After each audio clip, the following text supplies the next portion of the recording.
Today on How It's Made. Millefiori glass paperweights. Flowers that won't blow away in the wind. Road salt. No, don't put it on your chips. It's for thawing icy roads. Nutcrackers. Wooden dolls that can crush your nuts.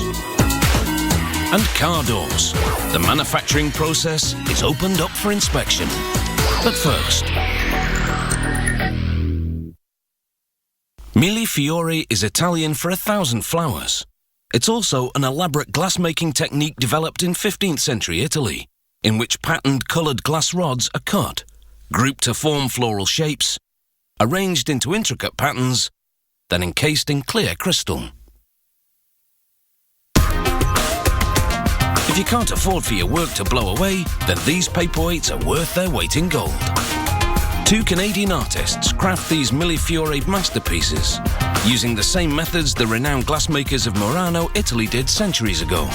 A mix containing silica sand, sodium carbonate and lime is heated to 3,100 degrees Celsius, melting it into lead-free liquid crystal. Using a molten crystal post, they pick up a densely coloured bar of glass. They roll and shape the white glass bar, while the crystal post is stabilised with cold water. Then with a torch they preheat an aluminium mould of a flower or other motif.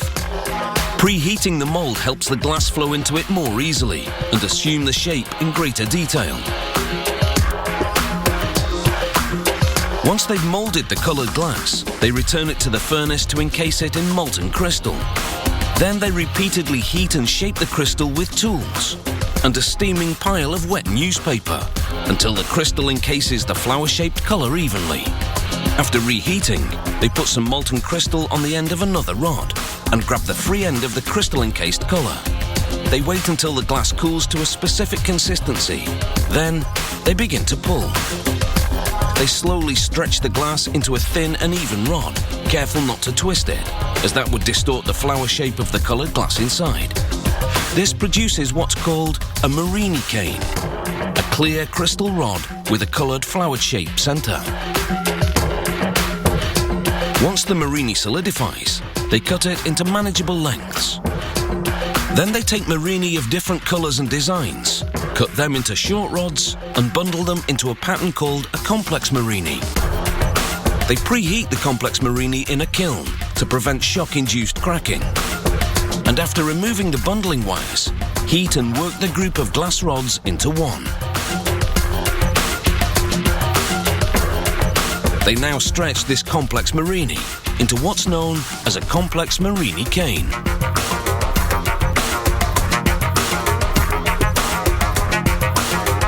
Once the cane stabilises, they cut it into metre-long lengths, then cool them gradually in a kiln to relieve any stresses in the glass. Then they slice the lengths into 6mm long pieces, the size required for the Millefiori paperweights. Now, using complex Marini pieces of different colours and patterns, they assemble the paperweight design, placing a unique hand-constructed Marini in the centre. This one is a trillium. The finished design is held in position with a heat-resistant graphite ring.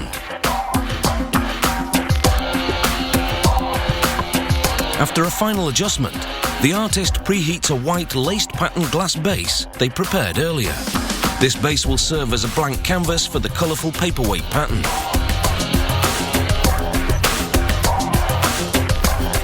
They push molten crystal onto the base.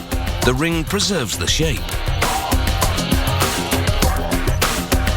Then they reheat the base, making it smooth and free of air pockets. Preheat the complex Marini setup and stick the base onto it. Like before, the ring maintains the shape. Another overall reheating softens the glass and fully fuses all the components. This fills crevices and smooths the surface. Now they return to the furnace to encase this paperweight core in molten crystal. Using standard glassmaking techniques, they work the crystal to a bulbous shape. Then on the bottom they form a break-off point. A sharp tap on the rod cracks the glass at that point, separating it from the rod. They heat the break-off point and insert a piece of cane bearing the artist's initials. After a 12-hour controlled cooling in the kiln, they grind the base level. Then they polish away the scratches left by the grinding wheel.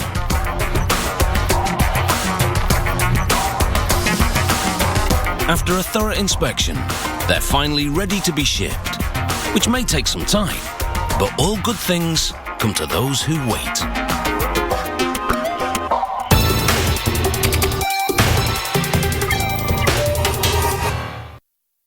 When the road ahead is a sheet of ice, rock salt can make the problem melt away. Salt lowers the melting point of water to thaw ice and also prevents its formation. Salt was first used to de-ice roads and pavements in the 1930s, but it was only in the 1960s that its use spread. Unprocessed rock salt actually looks like the ice it will eventually be used to melt.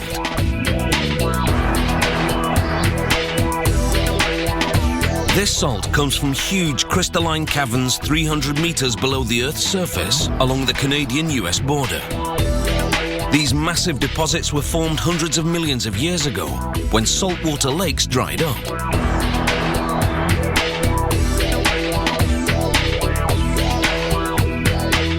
The clarity of this rock salt is a sign of its purity. This mineral is 98% sodium chloride, or salt. They extract it in chunks from the rock face by using explosives and drilling. Then a loader scoops up the broken pieces of salt. This is a low-profile loader. It has a shorter height to fit into tight spaces underground. It transfers the salt to the primary crusher. This crusher is a spiked cylinder, and it spins to break the salt into pieces small enough to be moved on a conveyor. The conveyor takes the salt to a production elevator known as a skip. It takes just a minute and a half for the skip to lift its heavy load above ground and up a tower.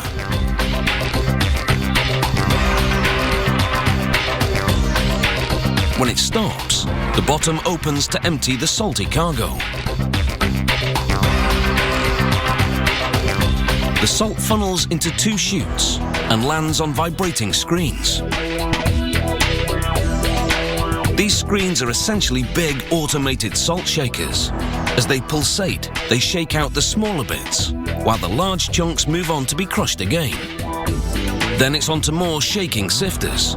These screen out the very fine particles, and what's left will be used as de-icing salt. There are several sifters in this room. They also sift out particles that are about 10 millimeters in size to be used for water softening filters. And for this purpose, the darker bits are seen as undesirable. So they remove those with something called an optical sorter.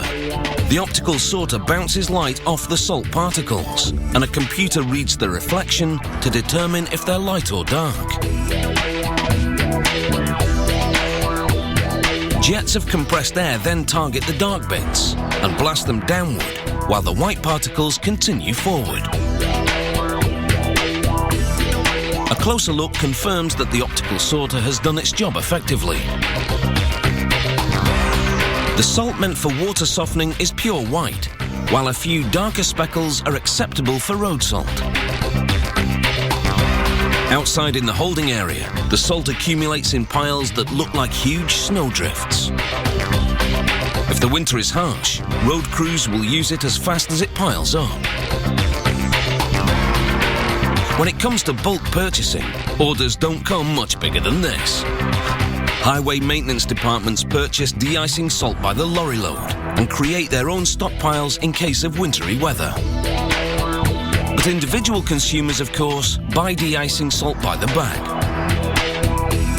In the packaging department, automated trays relay plastic bags to grippers overhead, and the system moves them forward.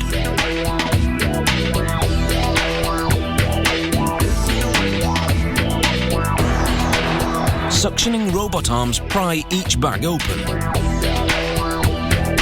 A puff of air further inflates the bag, while a nozzle pipes exact amounts of the de-icing salt into the bag. Once the bag is full, the system moves it forward again, and not a grain of salt is spilled. Finally, a heat sealer melts the plastic to close the package. It only takes about an hour for this rock salt to be mined, crushed, sifted, and packaged. But for keeping our roads clear of ice, car drivers are eternally grateful.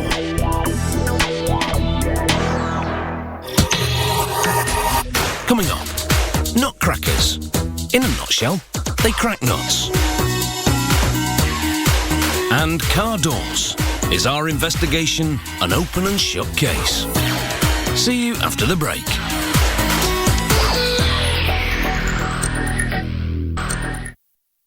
The first nutcrackers were plain, purely functional devices. By the 15th century, European woodcarvers began crafting beautiful nutcrackers shaped like animals and people. German artisans became known for their majestic nutcracker kings and soldiers, just like the one in Tchaikovsky's famous ballet. This German company has been crafting character nutcrackers since 1928. Like porcelain figurines, these nutcrackers sell as limited edition collectibles. At hundreds of euros each, people don't actually use them for their intended purpose. Strange, but true. But they can and do perform the job. You simply manipulate a lever to open and then close the mouth to crack the nutshell. On the factory floor, they use a multi-blade circular saw to cut all the body parts out of linden wood. Linden is ideal because it's lightweight, easy to carve, and its colour is pale enough to mimic skin.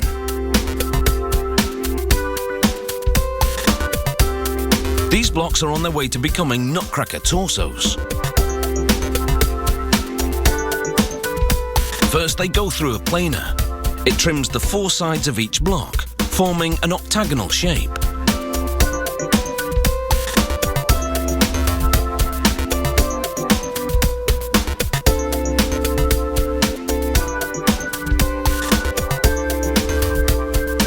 From square to octagonal and next to round.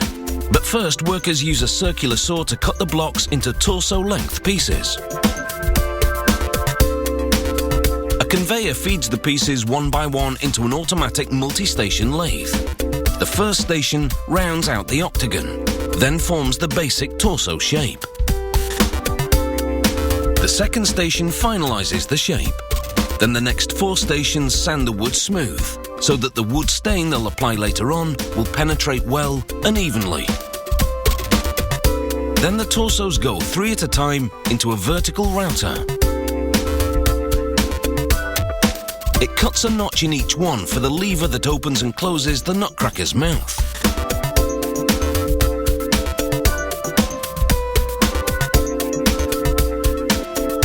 The next stop is a drilling machine, which simultaneously drills all the holes required to attach the body parts, as well as the lever's axle. Now they dress the torso in a coat, which they create by simply staining the wood a darker colour. Once the stain dries, they spray on 2 coats of semi-gloss lacquer. Every nutcracker stands on a wooden base, under which they burn the company's logo. It's a mark of authenticity for the collectors. The automatic lathe also shapes the other body parts, including the head. Workers attach a nose, then using a router, cut holes for the eyes. Then they lightly spray on a touch of red paint to simulate a sun-kissed nose and rosy cheeks. Then with a steady hand, they paint the whites of the eyes and the eyebrows. Once the paint dries, they apply some glue to the centre of each eye, then affix an iris and a pupil made of enamelled tin. Now they align the head with the torso and screw the parts together. After decorating the coat with buttons and a buckle, they glue a strip of rabbit fur hair to the head. A rabbit rabbit fur beard to camouflage the notch for the lever. Then they mount the torso onto the legs, which wear painted-on boots and stand on the base. Then this nutcracker percussionist gets his drum, along with arms and drumsticks. They top him off with a hat made of spray-painted wood.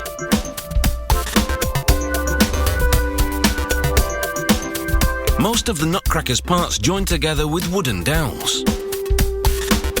A large dowel running across the notch in the torso is the axle on which the lever rotates.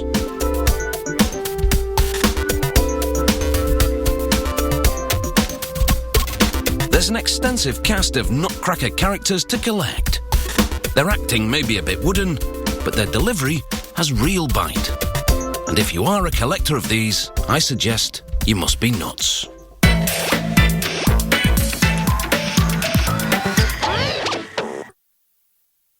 Car doors have come a long way over the last century. They're lighter for improved fuel efficiency and stronger to better withstand the force of an impact. They also now contain a lot of electrical gadgetry, like speakers and power windows, all of which enhances the daily commute. A car door is one of the first things many people reach for as they start their day. So let's unlock the mystery of how it's made. It all starts with carbon steel, an alloy that's strong yet malleable. Machinery uncoils and straightens it. A large blade slices it to the desired length, producing sheets called blanks. Then it's over to a powerful press. This particular one is a trial press, which offers a better view of the process than the one on the production line. The press forces the blank into a die, giving it the basic shape of two car doors. It's a design that's been engineered for both aerodynamics and strength. Back on the production line, the main press is churning out car doors. An automated device with fingers then grips the newly shaped steel and transfers it to a punch cutter. It separates the two doors and trims the excess metal from the edges. With the outer door panels now complete, a handler inspects them for bumps, dents or scratches. He approves only those that are absolutely flawless. The next worker arranges the window frame, a reinforcing plate for the hinge and the inner door panel, all in a special clamping fixture. Its fingers grip the parts to hold them in position as the fixture rotates and two robots move in to weld them together. At the next station, the worker arranges steel bars and tubes on a robotic platform. They add strength to the door so it will better withstand any impact. He places the inner door panel over the bars and tubes. The robotic platform angles the parts for welding. Another robot applies adhesive to the rim of the outer door panel. More robots dab adhesive at strategic locations. Those dabs match up with the tubes and bars on the inner panel as they mate it to the outer one. A special press then folds the lip of the outer panel over the inner one. This hemming gives the assembled car door a neater edge. With the inner and outer panels now joined, the car door undergoes rust-proofing, paint and other protective treatments. Now over on the assembly line, a worker fits the handle into its niche and bolts it to the door from the other side. Chrome trim is clipped into place. Moving down the line, a worker installs a small fixed window in the groove of the frame. He uses a plastic protector to prevent scratches as he slides the larger window into its slot in the door and links it to the power lifting mechanism inside.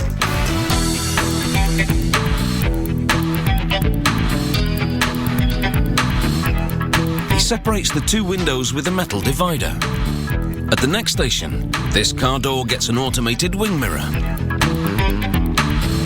They're now ready for the inner panel and its workings. The employee wires the panel to the door and snaps it into place. He tests the power windows, and they close to a tight seal, indicating a successful installation. A special elevator now lowers the completed car doors 6 meters to the next station. A worker unloads each door with the help of a pneumatic arm. This device shoulders the weight of the part and correctly positions the door for installation.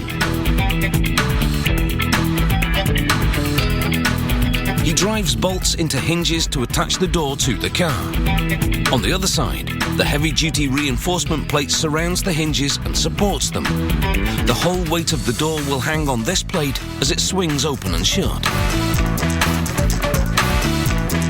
With all the panels installed, it's time for the final adjustments. They call this finessing. They examine each panel to confirm that it's flush to the rest of the car body, and they tweak the installation job where needed. Finally, they're satisfied the assembly is airtight, so it's time to close the door on this production.